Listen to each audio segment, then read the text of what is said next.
সারাদিন কাজ করে এসেছো, কোথায় একটু বিশ্রাম নেবে তা না করে বাগান পরিষ্কার করতে শুরু করে দিয়েছো। বউ, তুমি তো জানোই আমি যতই ক্লান্ত থাকি না কেন, এই বাগানের কাছে এলে আমার মন প্রাণ জুড়িয়ে যায়। আমার ভেতর আর কোনো ক্লান্তি থাকে না। আমার পুরো বাড়ি ফুলের গন্ধে সারা বছর মৌ মৌ করবে, পাখি কিচির মিচির করবে। এটা দেখেই আমার ক্লান্তি দূর হবে। তোমার মতো ভালো মানুষ হয় না, একদম যেন নিষ্পাপ শিশু। একদিন এসব ভালো কাজের ফল উপরওয়ালা তোমাকে ঠিক দেবেন। তাই যেন হয়। এই মৌরানী, আমাকে আরো বেশি বেশি মধু দে। তোর এটুকু মধুতে আমার ব্যবসা চলে না। এই যে বেশি মধু আমি তোমাকে দিতে পারবো না, তাতে যদি তুই আমাকে মেরেও ফেলিস তবু আমি তোকে এর বেশি মধু দিতে পারবো না, সে ক্ষমতা আমার নেই। তাই নাকি? তা বেশ, তোর এই অহংকারের ফল তুই পাবি। এই মোহন, এই মৌরানী একটা পাকা ছিঁড়ে ফেল দেখি। তাতে তোর কোনো লাভ হবে না। এমন করতে করতে আমি মারা গেলে তোর কাছে থাকা সব মৌমাছিও মরে যাবে। থাক না, বাদ দিন। যেটুকু মধু দিচ্ছে তাই নিয়ে খুশি থাকুন। চলুন এখান থেকে।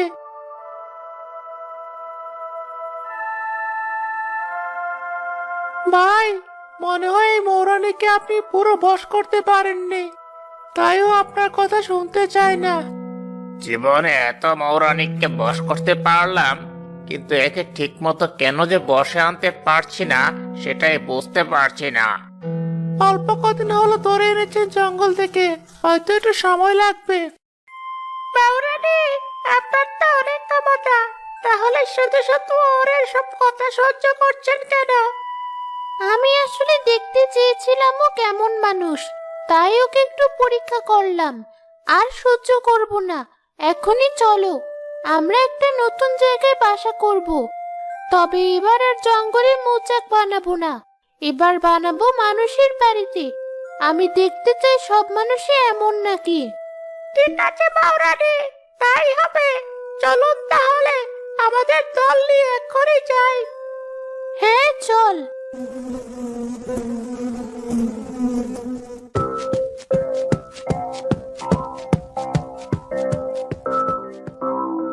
ভাই, সর্বনাশ হয়ে গেছে।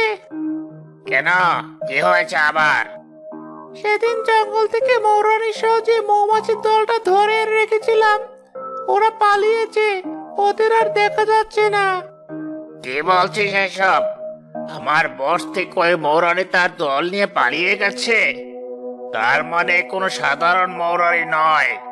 ছোটবেলায় আমার দাদুর কাছে শুনেছিলাম একদল মৌমাছি আছে যারা জাদুর মৌরানীর সাথে থাকে।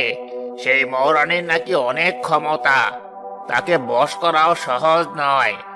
আজ পর্যন্ত তাদের নাকি কেউ বশ করতে পারেনি। তারা নাকি ইচ্ছে করলে সোনার মৌচাক আর সোনার মধুও তৈরি করতে পারে। তার মানে আপনি বলতে চাইছেন আমরা সেই জাদুর মৌরানী আর তার দলকে ধরেছিলাম? তাই তো মনে হচ্ছে। যে কোনোই হোক, ওকে আমরা আবার ধরবো। তুই খোঁজ লাগা কোন দিকে গেছে ওই মৌদল। একবার ওদের পেলে ওদের সেই জাদুর মধু বিক্রি করে আমরা পৃথিবীর সবচেয়ে বড় মৌয়াল হয়ে যাব। হা হা হা। আমাদের কাছে থাকবে পৃথিবীর সবচেয়ে দামি মধু। ঠিক আছে ভাই, যে করে হোক ওদের আমরা বের করেই ছাড়বো।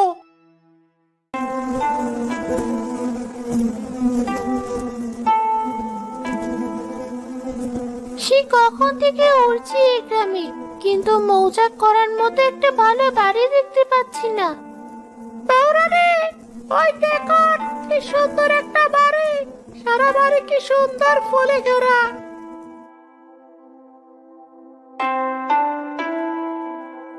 আরে সত্যি তো, এই বাড়িটা অনেক সুন্দর। এই বাড়িটা আমাদের মৌচাকের জন্য উপযুক্ত। তবে এবার আর সাধারণ মৌচাক বানাবো না, এবার সোনার মৌচাক বানাবো। এই বাড়িটা আমার অনেক পছন্দ হয়েছে, তাই আমার মনের মতো করে মৌচাক বানাবো। ঠিক আছে মৌরানী। মৌরানী আর তার দল মিলে রবির ঘরের কোণে একটি সোনার মৌচাক তৈরি করে।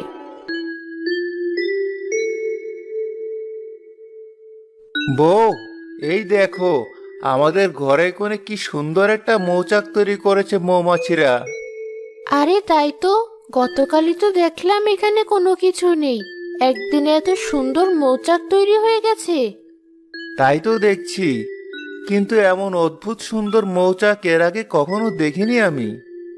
তোমার এই বাগানের সৌন্দর্য আরো বেড়ে গেল। তুমি ঠিক কথা বলেছ বউ। আমার এখন মনে হচ্ছে যে আমাদের বাড়ির এই ফুল বাগানের জন্য এই মৌমাছিগুলো মৌচাক তৈরি করেছে। দেখেছো বউ, বাগানের সৌন্দর্য আরো অনেক বেড়ে গেছে। মৌমাছিগুলো কি সুন্দর করে সারা বাগানে ঘুরে বেড়াচ্ছে। তাই তো তাকিয়ে তাকিয়ে দেখছি আমি। তোরা শুনলি তাদের কথা? আমি ঠিকই ভেবেছিলাম এই মানুষগুলো আসলেই ভালো, এরা আমাদের কোনো ক্ষতি করবে না, দেখিস। হ্যাঁ মহারানী, আমারও এখন তাই মনে হচ্ছে। আমরা এখানে খুব শান্তিতে থাকতে পারবো।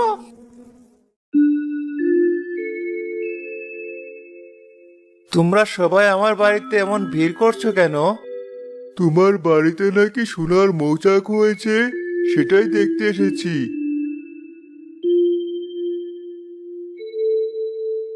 বাহ, কি সুন্দর মৌচাক, দেখে দু চোখ জুড়িয়ে যাচ্ছে। এই মানুষগুলো কি শুরু করেছে? মন চাইছে এখনই হুল ফুটিয়ে দেই। হ্যাঁ, দেখা হয়ে গেছে, এবার তোমরা চলে যাও। এত মানুষ এভাবে ভিড় করে থাকলে ওদের অসুবিধা হবে, আর কখন কাকে হুল ফুটিয়ে দে বলা যায় না। যাও যাও, এখন যার যার বাড়িতে চলে যাও। বাহ, এই বাড়ির মানুষগুলো খুব ভালো।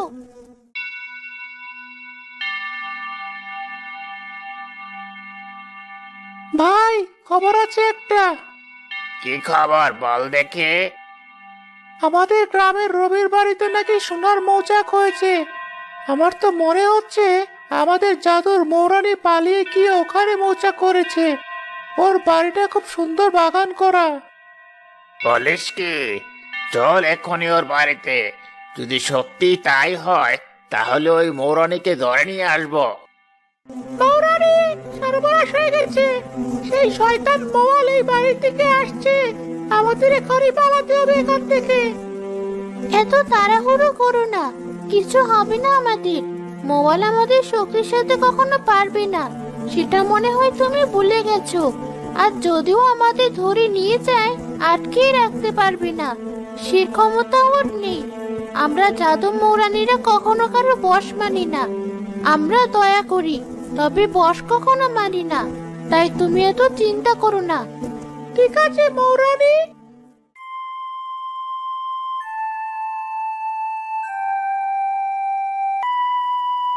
এ কি মোয়াল ভাই, আপনি আমাদের বাড়িতে কেন? আপনাকে আবার কে খবর দিল? এই লোকমুখে শুনে শুনে এলাম। আমি তোমার বাড়ির ওই মৌচাকের মৌমাছিগুলো নিতে চাই। এসব বাড়িতে রেখে কি করবে বলো? কখন কাকে হুল ফুটিয়ে বসে তা তো বলা যায় না। তার চেয়ে আমরা নিয়ে যাই। না না, ওরা আমাদের হুল ফুটায় না। এসব নিয়ে তোমাদের ভাবতে হবে না, তোমরা চলে যেতে পারো। এভাবে বলছো কেন? মনের কথা বললেই পারো। তোমার টাকা লাগবে তাই তো? ঠিক আছে, টাকা দিয়েই নিয়ে যাব। মোয়াল ভাই, তুমি মনে হয় আমার কথা বুঝতে পারোনি। আমি এই মৌমাছিগুলো দেব না, সেটা টাকা ছাড়া হোক বা টাকা দিয়ে হোক। মৌমাছি নিয়ে তুমি ব্যবসা করো, আর এগুলো আমার আবেগ। ওরা নিজে থেকে আমার বাড়িতে এসেছে, আবার যখন ইচ্ছে নিজ থেকে চলে যাবে। আমি ওদের নিয়ে ব্যবসা করতে পারবো না। না, একে দেখছি কিছুতেই বাগে আনা যাচ্ছে না।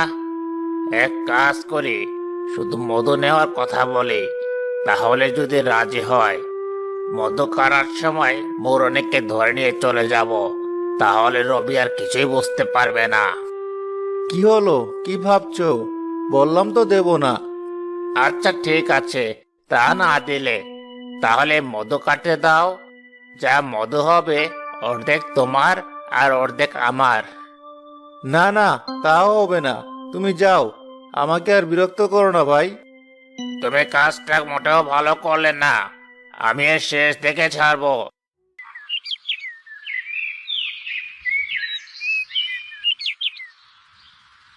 এই সামান্য বিষয় নিয়ে মোয়াল এমন করলো কেন বুঝলাম না। আমিও ঠিক বুঝলাম না, তবে মনে হলো কোনো একটা গন্ডগোল আছে। বেশ কিছুদিন তাদের সবকিছু ঠিকঠাক চলছিল। হঠাৎ রবির এক বিরল রোগ হলো। কবিরাজ মশাই, কিছু তো বলুন, এভাবে চুপ করে থাকবেন না দয়া করে। কি আর বলবো মা, এমন রোগ কোনোদিন দেখিনি। এর চিকিৎসা কি তাও আমি জানি না।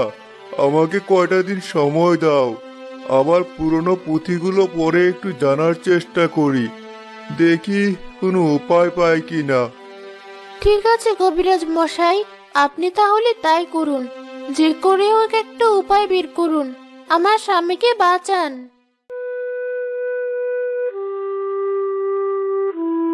ভাই, শুনলাম রবি নাকি অনেক অসুস্থ, একেবারে বিছানাগত। এবার আমরা সহজে ওই মৌরানীকে ধরে আনতে পারবো। ঠিক বলেছিস, এখনই চল।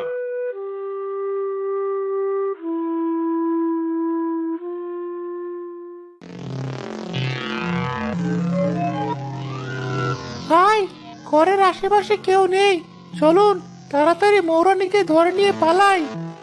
তাই নাকি? আমাকে ধরে নিয়ে পালাবি? আয় ধরতে, আজ তোদের মজা বুঝিয়ে দেব। এবার মৌরানী পালাবে কোথায়? এখন তোমাকে আমরা নিয়ে যাব। সবাই ওদের আক্রমণ করো।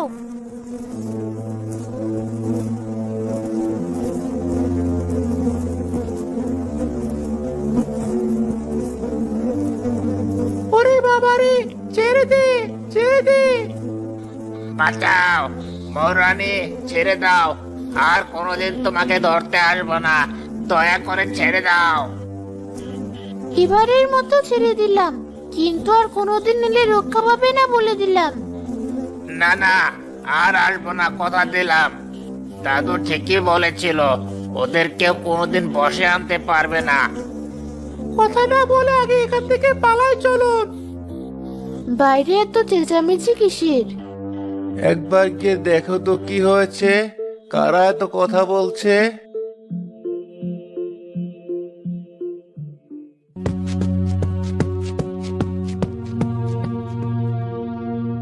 এ কি মোয়াল ভাই, আপনি আবার এসেছেন?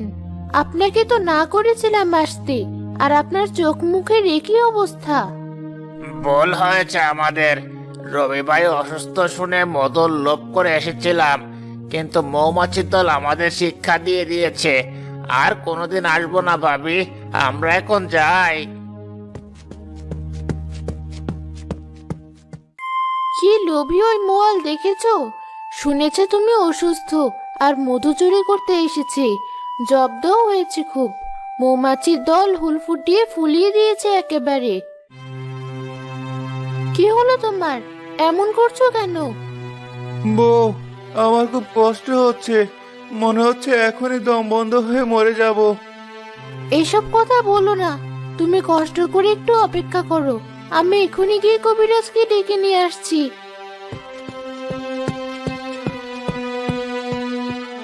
কবিরাজ মশাই, তাড়াতাড়ি আমার বাড়িতে চলুন।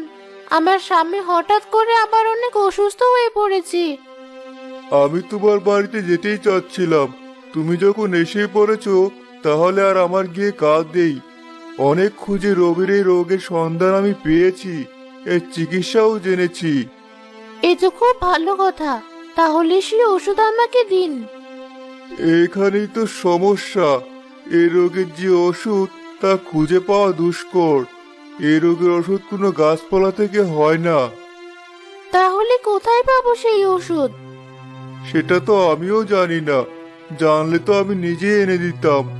এর ওষুধ হলো সোনার মৌরানির তৈরি মধু। সেই মধু খাওয়ালেই কেবল এই রোগ সারবে, তা না হলে ওর মৃত্যু তোমাকে মেনে নিতে হবে। তাই আমি আর যাচ্ছি না, তুমি বাড়ি চলে যাও। বউ, কাঁদছো কেন তুমি? কি হয়েছে তোমার? এ কি, মৌমাছি এবার কথা বলে কি করে? সেই তোমায় পরে বলবো, আগে বলো কেন কাঁদছো তুমি?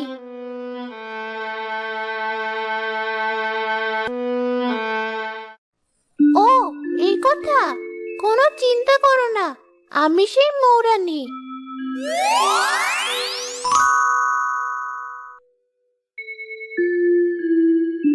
নাও জাদুর মধু, তোমার স্বামীকে নিয়ে খাওয়াও।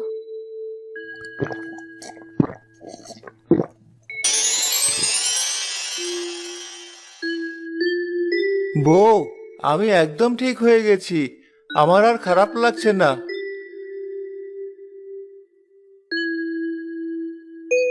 মৌরানী, তোমাকে অনেক ধন্যবাদ। তোমার ঋণ আমরা কোনোদিন শোধ করতে পারবো না। তোমাদের মতো ভালো মানুষের জন্য কিছু করতে পারলে আমাদেরও ভালো লাগে। এখন থেকে প্রতি পূর্ণিমায় একবার করে আমাদের মৌচাক থেকে মধু সংগ্রহ করবে তোমরা। সেটা গ্রামের অসুস্থ মানুষদের খাওয়াবে, তাহলে তাদের রোগ সেরে যাবে। ঠিক আছে মৌরানী, আমি তাই করব।